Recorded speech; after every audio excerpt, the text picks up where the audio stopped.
네, 충북 괴산군 클래식 농원 견학을 왔습니다.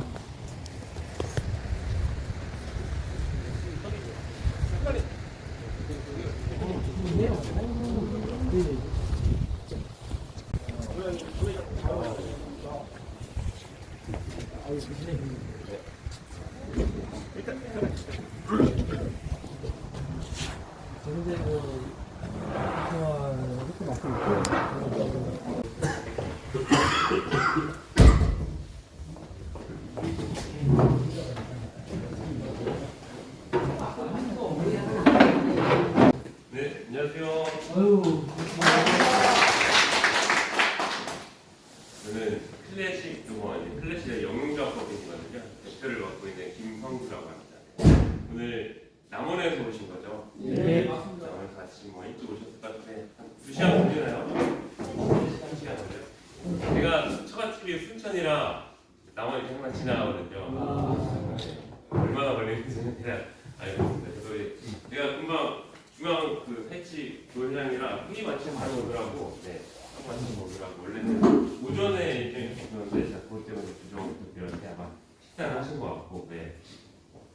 저는 뭐 제가 시간 잠깐 해서 소개하면서 납작복숭아 관련해서 이제 견학 오신 걸로 알고 있거든요. 그래서 잘 말씀드리죠. 원래 자료는 있는데 납작복숭아에 대한 뭐 이렇게 설명한 건 처음이거든요. 그래서 전화로 문의해 주시는 분들은 많은데 이렇게 많이 오셔가지고 제가 설명을 드리도록 하겠습니다. 제가 농사짓기 딱 올해 10년 했습니다. 저는 이제 한동대학교 졸업한 건 아니고 일반계 대학교 나와서 좀 판매를 빨리 시작했어요. 판매한 건 한 온라인 판매 말씀드리는 거예요. 12년, 13년 된 것 같아요. 제가 21살, 2살 때부터 했거든요. 올해 36입니다. 그 옛날 흔히 말하는 방이라고 하잖아요. 그 상근예비역을 제가 여기서 이제 근무를 하게 되는데 저도 이제 중학교랑 이제 고등학교, 대학교를 나가서 다니다가 그 상근예비역이 되면서 이렇게 잠깐 이제 부모님 곁에 이제 여기 괴산에 잠깐 왔는데 그때 이제 출퇴근하면서 이제 군생활을 했는데 뭐 제가 도와드릴 수 있는 거는 뭐 아침 일찍이라고 하고 저녁 좀 퇴근하고 있는 거, 뭐 주말에 일 도와드리는 거 그 정도 하다가 사실상 지금도 문제잖아요. 온라인으로 이제 판매라는 게 농산물 판매라는 게 그때도 문제고 지금도 문제고 이건 앞으로도 문제일 것 같긴 한데 온라인 판매를 그때 처음 시작했습니다. 그래서 한 2년 된 것 같은데 그때는 뭐 여기 온라인 판매 하시는 분들도 계시겠지만 그때는 진짜 농산물을 온라인으로 판매하는 사람들이 없었어요. 그때는 11번가도 처음 나왔을 때고 뭐 스마트 스토어나 쿠팡 이런 것도 없었고 그래서 어떻게 보면 경쟁자가 없어서 조금 광고를 하지 않아도 팔리던 그런 시기가 있었습니다. 지금은 광고도 해야 되고 뭐 마케팅도 해야 되고 그런 비용이 여러 가지 비용이 들어가는데 그때는 사실상 올려놓으면은 되게 팔리던 그런 좋은 시절이 있었거든요. 그래서 시작을 해서 제가 하다가 제가 이제 전공을 마치고 서울로 올라오게 된 대학교를 다니면서도 대학교 다니면서도 했어요. 그 노트북 한 대 갖고 교수님 이제 앞에서 설명하시면 저는 뒤에 앉아서 발주 정리하고 부모님한테 이제 농사 오늘 복숭아 몇 킬로가 몇 개다 보내주시면 작업을 해서 택배가 와서 찍어서 했거든요. 그래서 이렇게 대학 4년을 보내고 제가 이제 그 전공이 직접 계산과 특허랑 뭐 이런 건데 이제 친구들이 이제 다들 이제 취업 준비를 하더라고요. 영어 공부하고 했는데 저는 이걸 하다 보니까 이거를 내가 전공을 살면서 취업을 해야 될지 아니면 내가 하던 걸 해야 될까 고민하다가 그때 때마침 이제 청년 창업 그때 막 청년들이 취업이 안 된다 그래갖고 이명박정부 박근혜 정부 이때 청년 창업을 되게 지원을 많이 했던 프로그램들이 있었는데 그게 이제 제가 온라인 판매를 제가 온라인 플랫폼을 먼저 판매를 하겠다는 게 이제 좀 잘 돼서 클래식 농원이라는 걸 만들고 저는 이제 내려와서 노래에 딱 침례했습니다.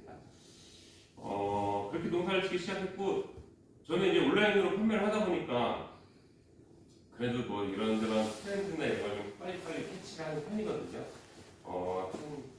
제가 내려온 10년 됐고 한 2년 정도 됐을 때 2년 차 때 납작복숭아가 그 인스타그램이라고 하는데 인스타그램 하시는 분들은 계시지만 거기에 조금씩 올라오기 시작했어요. 그러니까 유럽에서 먹어봤는데 너무 맛있더라.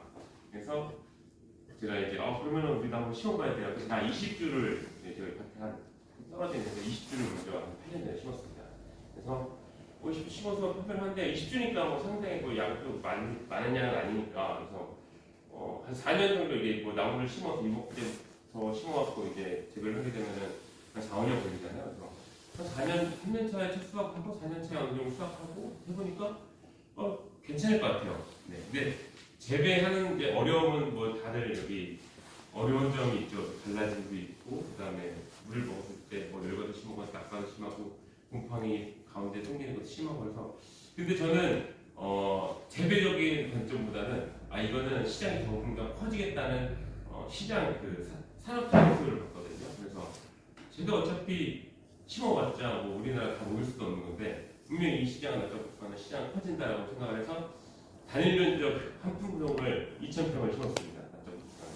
그래서 아마 전국에서는 제가 납작복숭아 가장 크게 심지 않았을까 싶어서 심었고 그게 작년에 3년 차였고 올해가 4년 차입니다. 그래서 올해 작년에는 냉해를 많이 입어가지고 수확량이 되게 적었는데 올해는 굉장히 많이 땄어요. 그래서 수익도 굉장히 좋았고 그래서 되게 제대로 하고 있고 오히려 저는 이제 납작복숭아를 다 하고 계시니까 저희도 오히려 제가 일반적으로 설명드리는 것보다 같이 뭔가 소통하는 질문하시면서 하는 게 좋을 것 같긴 해요. 그래서 제가 봤을 때는 앞으로의 납작복숭아 시장은 더 갈 것 같긴 해요.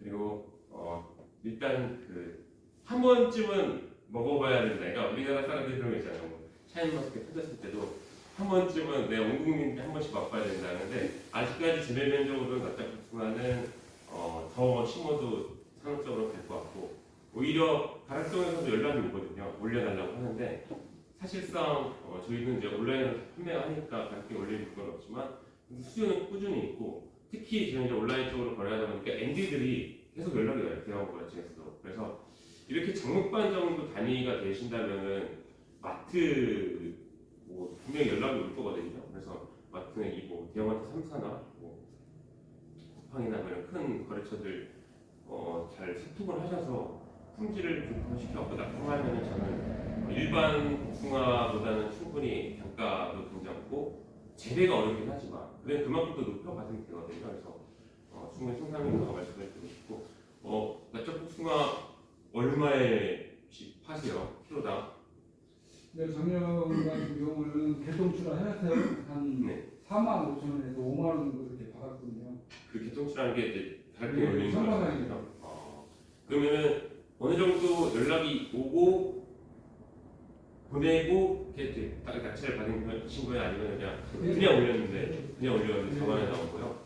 그럼 상당히 잘 나온 거로 저보다 오히려 더 잘 받았어요. 2.5kg 아니에요? 2.5kg? 2.5kg. 네, 저도 알기로는 키로당 한 15,000원에서 2만 원 정도 선에서 시장에서 거래되는 걸로 알고 있거든요. 그거는 뭐 수확 시기가 나오니까 좀한 이주를 빠를 거예요. 올해 같은 경우는 1.0으로 다 보내드렸어요. 네. 2kg.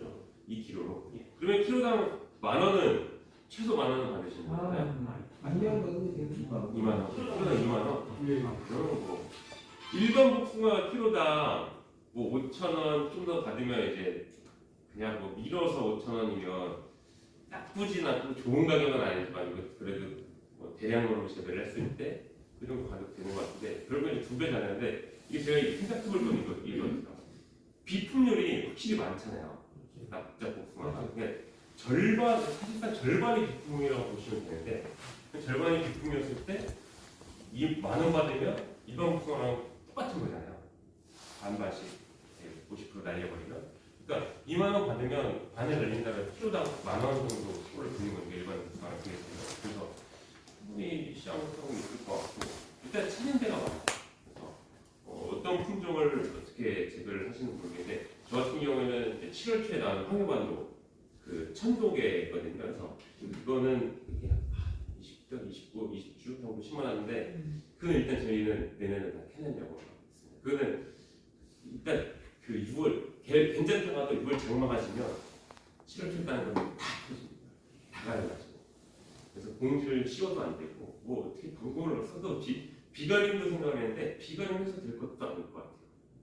생각을 하고 이제 8월 20일쯤에 시작하는 이제 그 구원도 뭐 납작부서 하도 품질 많은 거 이제 유목에 열고 8월 20일 나오니까 그래도 그램수 되게 지금 잘 나와요. 한 250g 뭐다 나오는 거. 올해는 첫 수확한 거는 300g인가 다 나왔던 거 같고 그래서 그거는 이제 그게 한 거의 한 90%를 차지하는데 그것도 비품률이 많긴 하죠. 근데 끝을 갈수록 많은 것 같아요. 근데 올해는 확실히 좋았던 거는 비가 안 와서 비품률이 훨씬 좋긴 했어요. 제가 볼 거에는 올해는 50% 이하로 비품률이 낮았던 것 같고 긍정적으로 한 30% 정도 비품 나온 것 같고 70%는 그래도 어느 정도는 성공했던 것 같아요. 털에는 천도 복숭아를 말씀하신 거죠? 아니 털이 있습니다. 아, 그래요? 천도가 천도 아니고 유목이 열리고 말랑말랑한 거고 8월 20일 날 수확을 하거든요. 아무래도 8월 10일 날, 8월 5일 날, 10일 날 100도도 네, 맞습니다. 그래서 빠르면 15일부터 수확하는데 20일, 15일에서 20일 사이에 수확을 하거든요. 그래서 그때 수확해서 하는데 비품률 그러니까 올해 처음으로 좀 잘 됐던 것 같아요. 왜 날씨가 맞춰졌죠? 네, 올해 비가 안 와요. 이게 복숭아는 제가 봤을 때 납작 복숭아는 비가 무조건 안 와야 되고 이게 오히려 생산자 단체가 계시니까 센터에 우리 센터 여기 선생님 계신가요? 네. 비가림을 꼭 해주시면 될 것 같아요. 이거 비가림 하면 열심히. 그러니까 계속 말하는 거는 하려면 비가림 하면은 승산이 있을 것 같아요. 그러니까 물을 제어를 하면은 안 터지는 게 되거든요. 근데 물을 제어를 못하면 어쩔 수 없이 터져요. 일단 특히 8월에 비가 언제 올지도 모르고 비가 났다가도 쨍했다가 장마고 이제 갑자기 스콜성으로 뭐 비가 확 내리고 또 쨍하고 이러면 그때 다 갈라지고 터지거든요. 그러니까 한 예를 들어서 봄부터 수확 직전까지 복숭아 멀쩡한 게 비 한 번 왔다 쨍하고 비 한 번 왔다 쨍하면 그때 다 터지거든요. 그러니까 저번에 물 관리만 되면은 물을 물리적으로 제어만 할 수 있으면은 이거는 어떤 복숭아를 할 수 있다. 좀 가능성이 있다라고 생각해요. 그리고 봉지를 씌우긴 해야 될 것 같아요. 그래서 뭐 복숭아 봉지를 씌우시는지 안 씌우시는지 모르겠는데 저희 여기 같은 경우는 햇살에 복숭아 번역이거든요.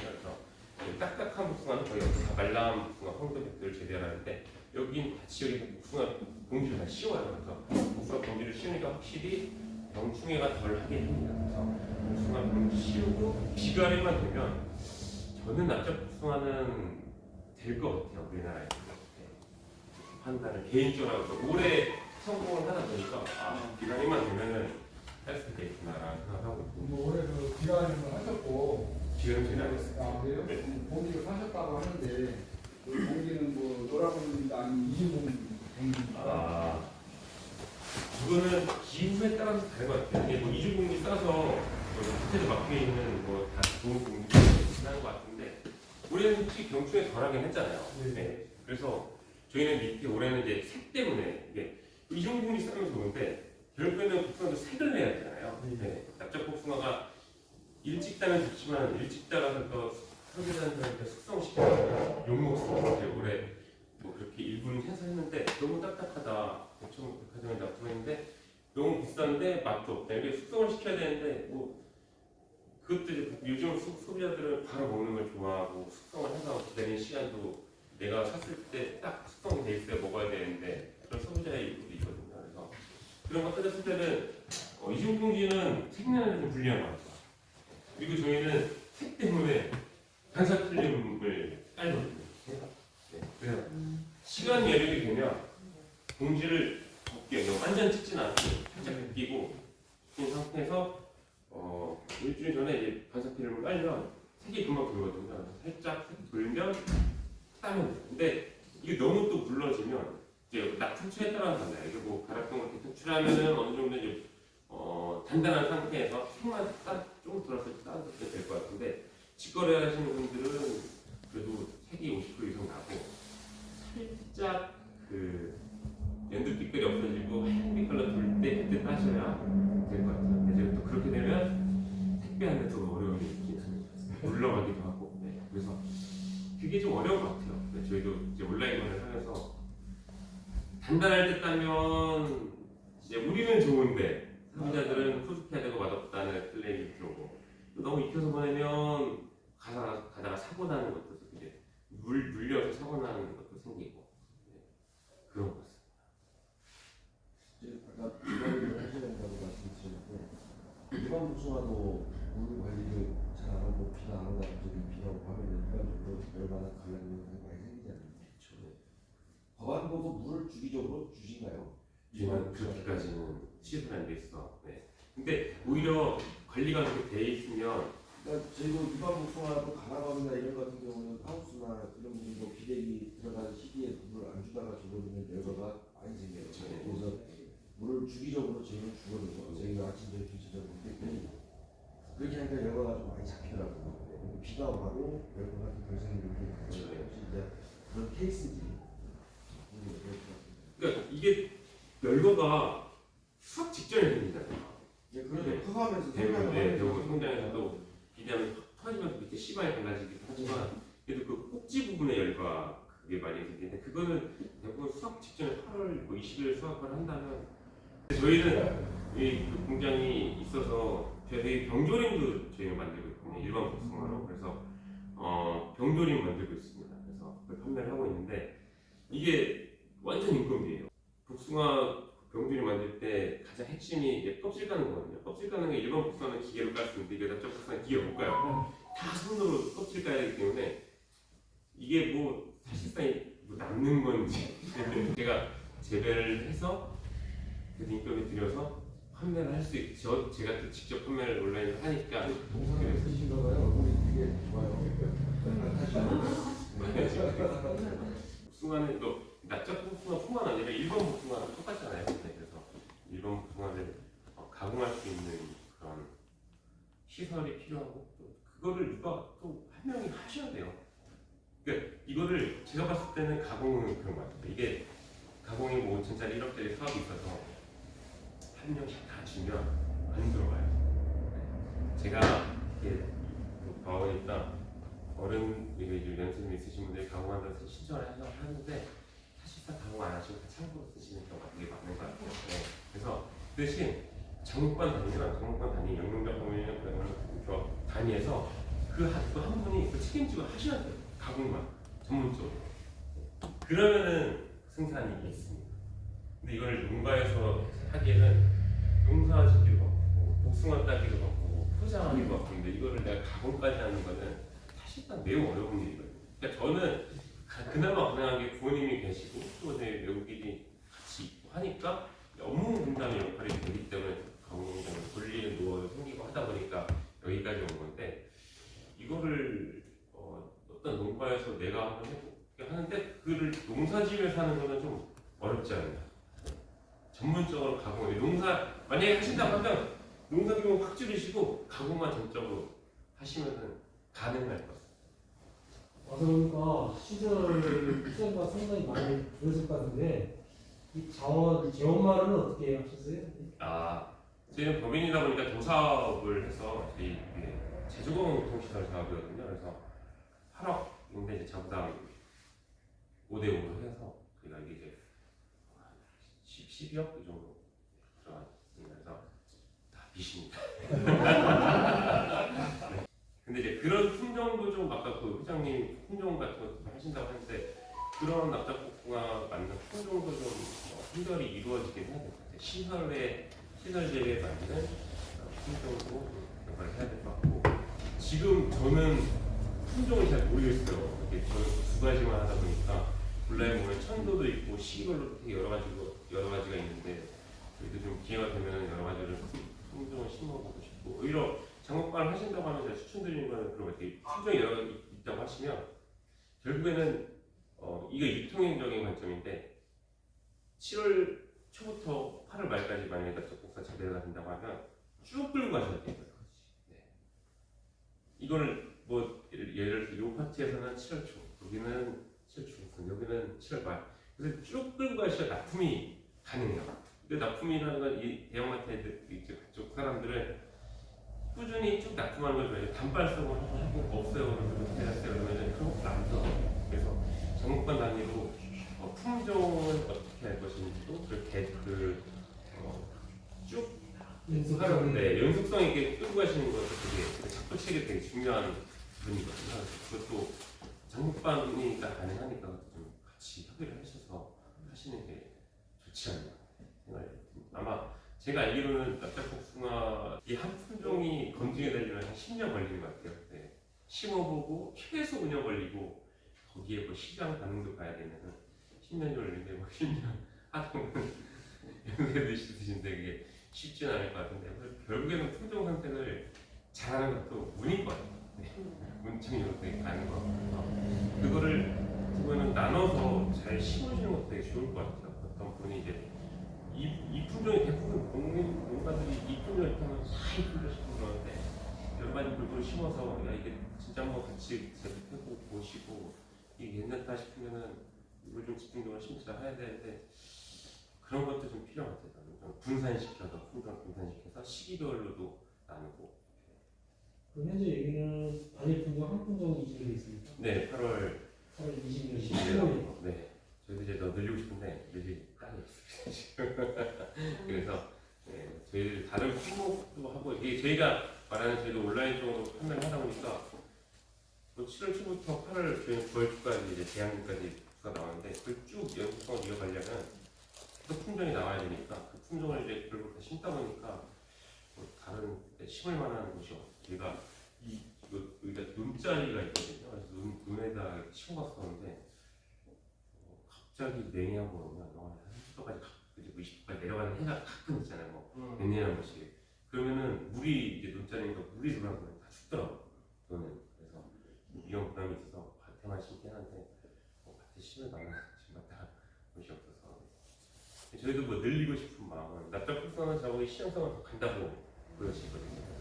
좀 더 늘려서 오히려 특화시켜서 좀 선점하시는 것도 되게 유리한 것 중에 하나인 것 같아요. 사실 시설을 있어야 안정적으로 생산이 가능하지 않을까 싶습니다. 제가 이걸 왜 말씀드리냐면은 저도 달라는 데가 많거든요. 뭐 여기서 달라고 저기서 달라는데 뭐 제가 한 올해 한 7, 8톤 한 것 같아요. 그 예상치가 있는데 갑자기 비가 오면 비 다 터지면 나쁜 데가 뭐 예를 들어서 한 5톤 한다 그랬는데 못 해버리는 순간 생기거든요. 그래서 이거는 안정적으로 생산을 위해서는 좀 선생님이 계셔서 말씀드린 거죠. 필요합니다. 농가 소득 위해서는 필요한 부분이고 이게 복숭아가 유럽에서는 색도 많이 예쁘게 나고 뭐 공주도 안 심는데 되게 잘 되잖아요. 근데 그쪽 다 기후가 건조한 기후잖아요. 우리나라는 진짜 최악의 그 기후에서 말도 안 되는 상황에서 복숭아가 재배되는 거거든요. 그러니까 그만큼 방제수도 늘어나고 그러니까 공지도 씌워야 되는 거고 또 여러 가지 요소가 있는데 꼭 가장 좋은 건 이제 건조한 기후 그런 위치를 찾아서 내가 관수 시설을 할 수 있으면 그런 데서 재배하는 가장 좋긴 하죠. 근데 장마라는 게 있기 때문에 우리나라 기후에서 장마를 못 되고 피할 수 있는 방법은 물리적으로 가리는 것밖에 없다고 저는 판단을 해서 직접 말씀드리는 부분입니다. 저희 오시는 분 중에서 하우스 복숭아 1호 명장 분이 여기 오셨어요. 남원에. 하우스 복숭아 하시는 분들 되게 빨리 수확하시죠. 뭐 5월에서 수확을 하시는 거 하시는 거 같아요. 남원 하우스 복숭아가 많습니다. 네, 많은 거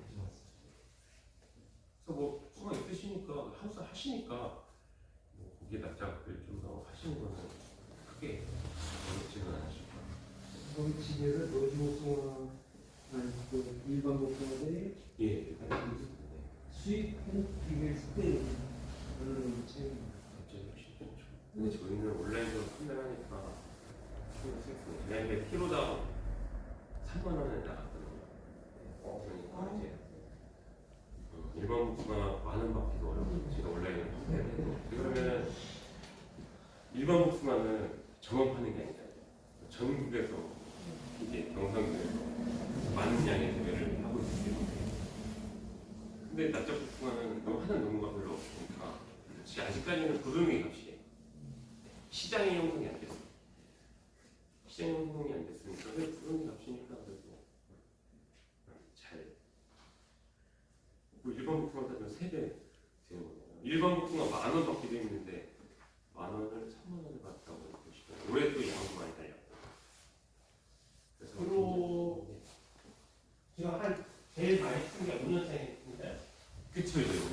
제일 많이 큰 거는 그때 한 8년 전에 10년 전인데 그럼 보통 한 주에 몇 개나 달립니까? 제가 우리 파악을 해봐야 될 것 같은데 저희는 적과 최대한 덜하고 이게 비품이 많으니까 예. 가지가 이런 게 있으면 그냥 진짜 다 나와요. 네. 거리적과 웬만큼 안 하고 다 붙여버립니다. 그래야 거기서 떨어지기도 하고 자연낙하도 되고 거기서 비품 나오잖아요. 비품 나오면 그것도 버릴 거 생각하고 웬만큼 다 달아버립니다. 그래도 크니까 괜찮은 것 같아요. 그 봉지 싸신다고 했는데 몇 절째로 봉지 싸세요? 17, 8, 칠. 네, 그랬던 것 같아요. 그러면 수령호랑 보통 저희 여기도 다 재보험 가입을 할 거 아니에요? 네. 보통 그러면 한 4, 500개 되니까 더 날 수 있다는 얘기죠? 더 달 수 있죠. 저는 더 달 수 있어요. 자연 낙하가 이게 많아요. 낙하가. 자연 낙가는 별로 없는데 비품이 많잖아요. 이 비품을 따면서 어쩌면은 따면서 비품을 섞을 수 있는 거니까. 그리고 또 뭐 수학식에 가면은 하루하루 크게 달라지니까 그때 일단 수학하면서도 따내거든요. 수학고 이런 고인들은. 그러니까 저는 뽑을 수 있을 만큼 최대한 많이 다는 게 무리하다고 생각합니다. 많이 네. 그냥 아예 소개는 안 하신다는 얘기잖아요? 하긴 하는데 일반 복숭아처럼 뭐 네, 이제 저희 같은 경우는 뭐 이제 이 정도 거리 쪽 하면 한 3개 달잖아요. 이 정도 가지라고 하면. 근데 저희는 여기 납작 복숭아 사이즈가 요만 정도 되니까 요만큼 거리 두면 다 달아요. 그러니까 그냥 5, 6개 달아요. 5개 달 것 같아요. 일반 복숭아 이거 2개? 3개 달면 3개 달면 많이 나는 것 같고 2개 반 정도 달잖아요. 이 정도 사이즈의 가지. 그게 괜찮아요. 그러니까 왜 그러냐면 뭐 납작 복숭아가 일단 크기 작잖아요. 이 대형 거는 400g 나오기 위해서 다는 건데 200g밖에 안 되면 다 달아도 된다는 얘기거든요.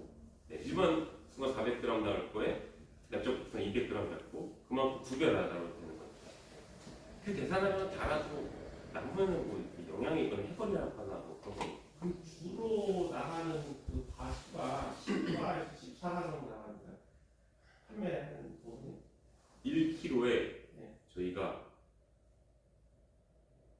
원래 5가 잡았는데 5가 올해도 복숭아 퍼갖고 안 들어가잖아요. 3에서 4가 뭐 이렇게 가지고 포장은 어떻게 해요? 포장 방법 뭐 아직까지 형성된 포장법이 없는 것 같아요. 일반적으로 그 사과 복숭아 넣는 이제 그 한 개짜리 난자 있잖아요. 캡 이렇게 뭐라 하죠? 그 조금 넣는 캡 용기에다 담아서 이렇게 판매하고 아니면은 저희가 하나씩 개별 포장해서 박스에 넣어서 하는데 이제 온라인으로 하시는 분들은 뭐 아이스 박스에 뭐 아이스백 넣고만 이렇게 이제 하시는 분들도 있는데 워낙 상품이 비싸니까 그렇게도 하는 것 같아요. 신비 복숭아를 그렇게 많이 팔거든요.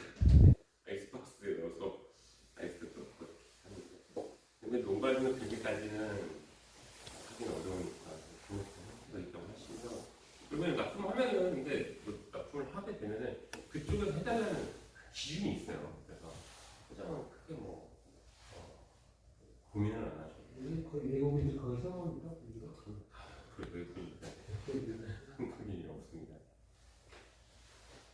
지금 우리나라에서 재배되는 바짝 무슨 품목이 몇 점입니다.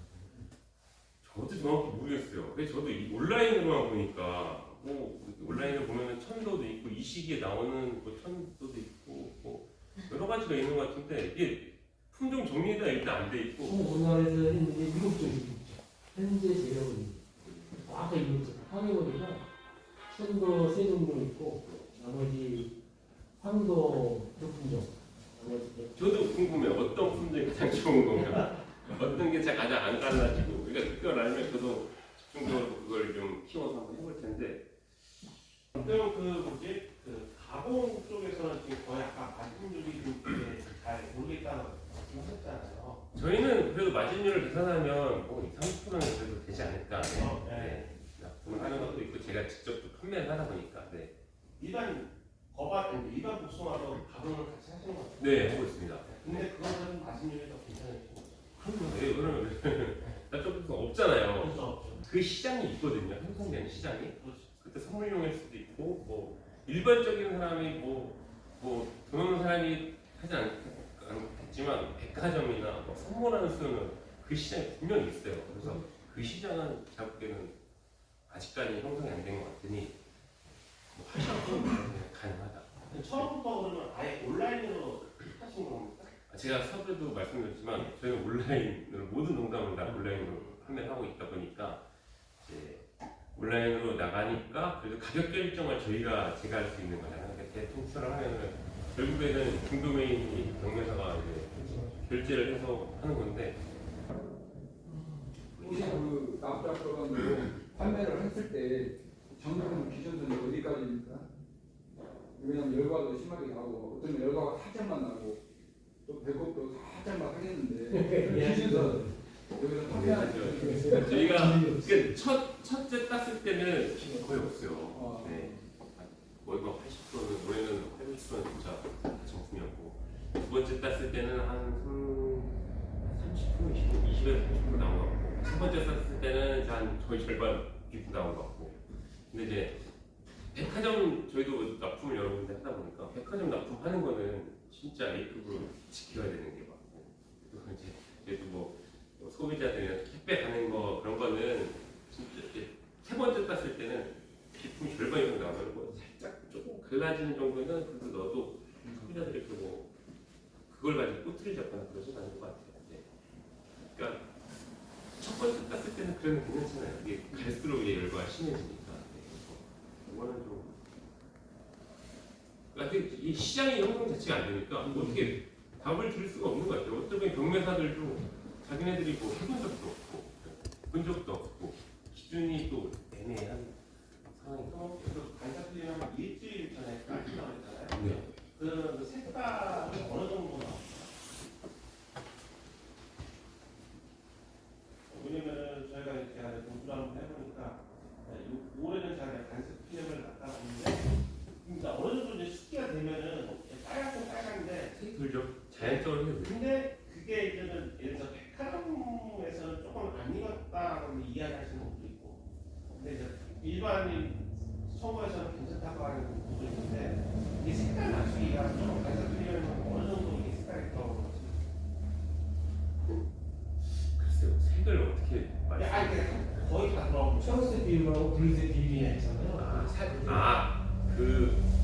저희도 비슷한 것 같아요. 저희 납품처에 따라서 좀 다르게 수확을 하는 것 같아요. 그러니까 네, 뭐 올해 같은 경우에 이제 백화점 들어가는 거는 최대한 해서 딴 것 같고 그다음에 택배 가는 거는 저희는 택배를 다니까 그리고 택배 가는 거랑 백화점은 최대한 익혀서 하는 것 같고 저희도 이제 누가 개인적으로 소매하시는 분이 달라고 하는 거는 그분도 열흘 정도 갖고 그 냉장고에 넣어서 파는 것 같기도 하고 하니까 좀 습기 조절해서 따는 거고 예. 그러니까 글쎄요 뭐 색깔을 말씀드리면 색이 어느 조금 돌면 이게 색이 좀 30, 40% 돌면 그때 따면 이제 경매장이 내는 거는 그게 맞는 것 같고 백화점이나 뭐 소비자한테 가는 거는 그래도 한 50% 이상은 색이 돌아야 따야 되지 않나.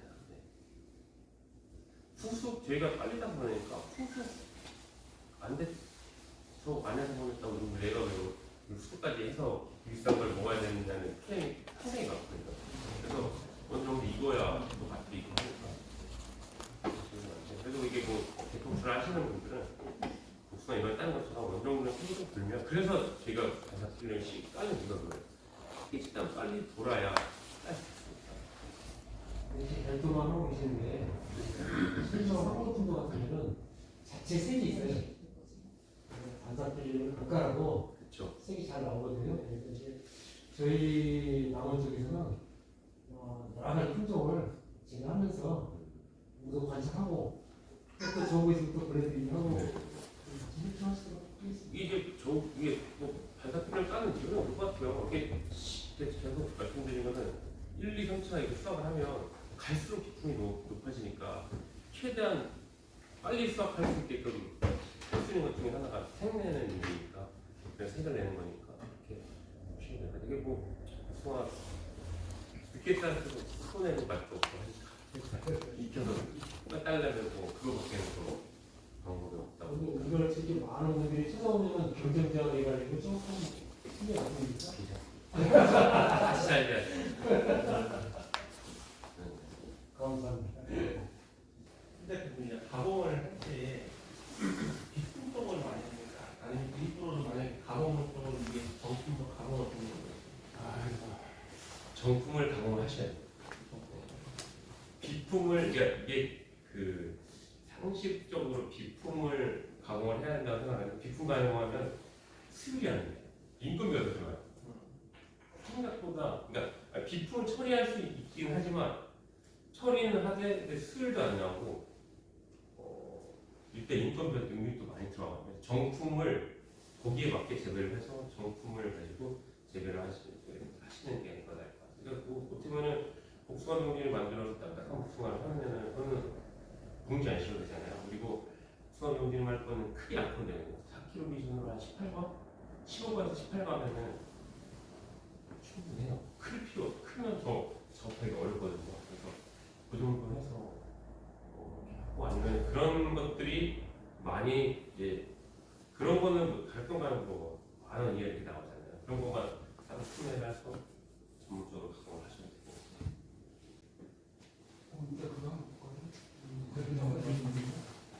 서로 하면 되지 않나요? 네네. 우와.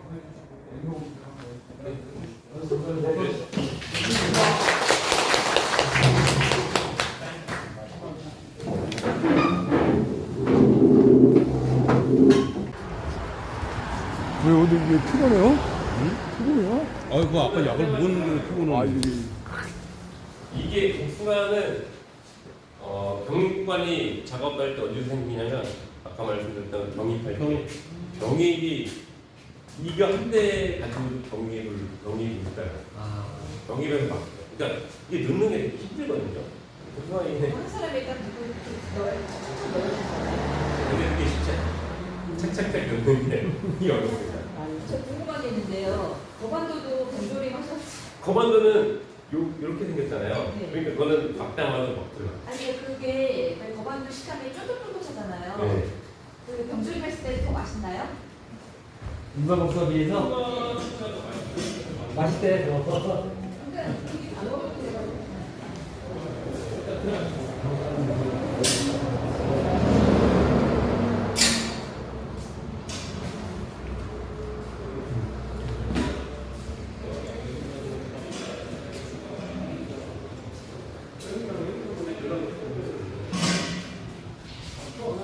개인적으로 복숭아가 맛있는 맛은 아, 저도 식감이 좋아요. 향이 나. 향이 좋아요. 이거 소비자가는 10,000원인데 저희가 원가가 해보면 복숭아랑 인건비랑 따지면 5,000원은 사장님 저 궁금한 것도 있는데요. 이런 거를 커피숍에서도 좀 사가나요? 네. 진짜 뭐라 이게 우리 남원에는 그 복숭아 매장이잖아요. 지역이다 보니까 이런 걸 좀 활성화를 크게 해가지고요. 그 병조림 아니면 이런 복숭아 조림 해가지고 커피숍에다 우리 남원의 지역에 거기에만 먹을 수 있는 특산품으로 스타벅스에서 제가 이제 요청이 왔는데 이제 중간에 납품한 데가 있어요. 지금 스타벅스에서 중간 통해서 제가 이제 제조를 해달라고 요청을 했는데 못했어요. 그럼 저희가 이거 학교 바꿔서 못했는데 벌크 말씀하신 건데 뭐 1kg짜리로 해서 그런 수가 있어요. 그런 거는 지금 말하는 이런 카페에 충분히 납품이 가능하거든요. 그러니까 계절적으로 겨울에는 예를 들어 스타벅스에서는 겨울에는 딸기하고 여름에 복숭아예요. 근데 여름에 복숭아 할 때 그걸 저희한테 의뢰받는데 그런 식으로 1kg짜리로 만들어서 아마 납품을 하셔도 그 시장도 충분히 네, 저는 커피숍에서 네. 수요가 괜찮고 많아요. 그거 제가 알기로는 파는 데가 괜찮아요. 스타벅스, 미디어, 프랜차이즈 많잖아요. 다 시즌면은 여름이면 복숭아 수박이에요. 그 복숭아 다 국내산 안 되는 건 다 중국산이거든요. 근데 어차피 프리미엄, 뭐 스타벅스 이 정도는 프리미엄이 있으면 걔네들 중수가 갔어요. 그래서 국내산을 요청하는데 요즘 저런 사람들은 특이하고 맛있는 거 그쵸. 좀 비싸더라도 네. 좀 그런 거 맞습니다. 그래서 납작복숭아 활용해서 그런 데 납품하시는 그 시장 충분히 있거든요. 뭐 담아놓은 건 없으세요? 우리 있었는데 친구가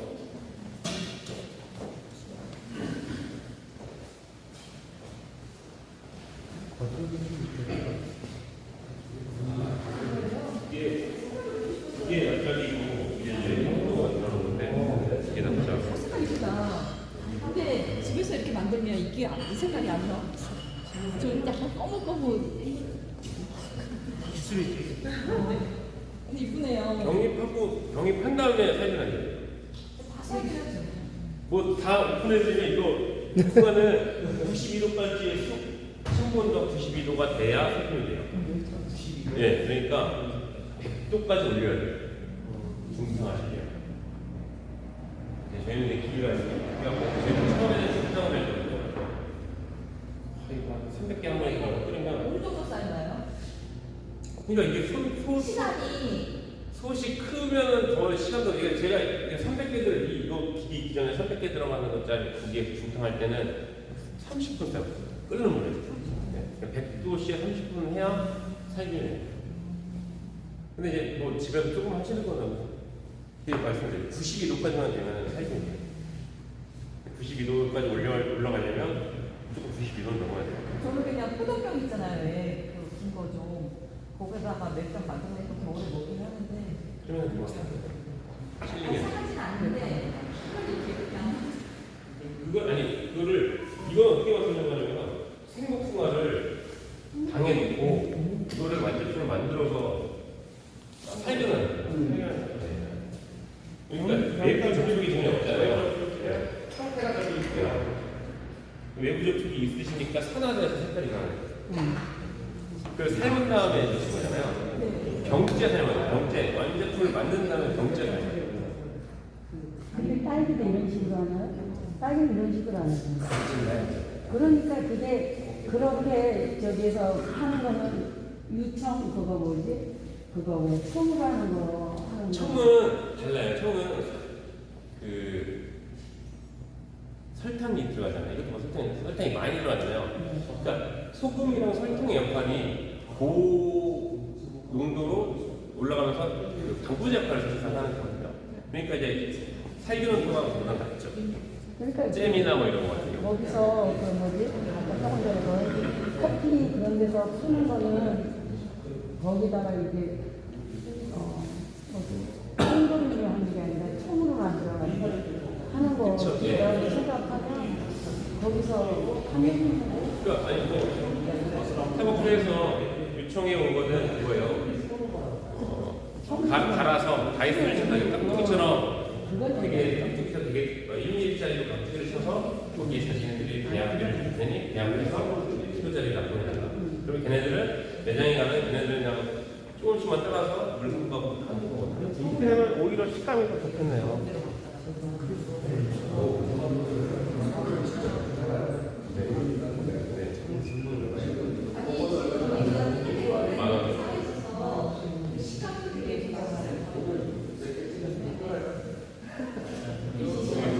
다만 이렇게 많은 이런 드시는 제가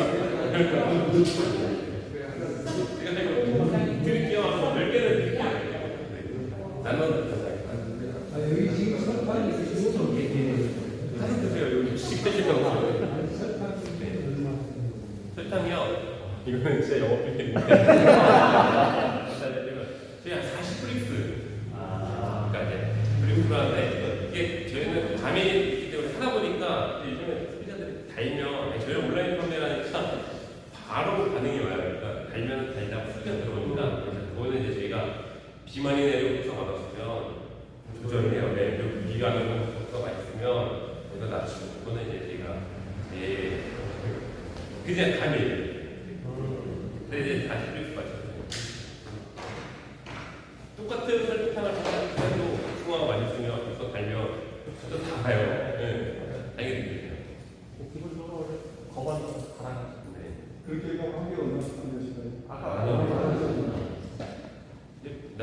12,000원에 판매하고 요거는 10,000원. 자, 그러면 이제 마지막 질문들 하세요. 너무나 시간 많이 공시됐으니까 뭐 궁금한 사항 있으면 질문하시고 또 대표님 또 기한 시간 내주셨으니까 감사합니다. 다시 올리고 제가 한번 들어가겠습니다. 이거 언제든 환영합니다. 처갓집이 순천이니까 우리 서부터 연락하고 같이 관광도 하고 시설하고 같이 하고 그 시간 맞추시죠.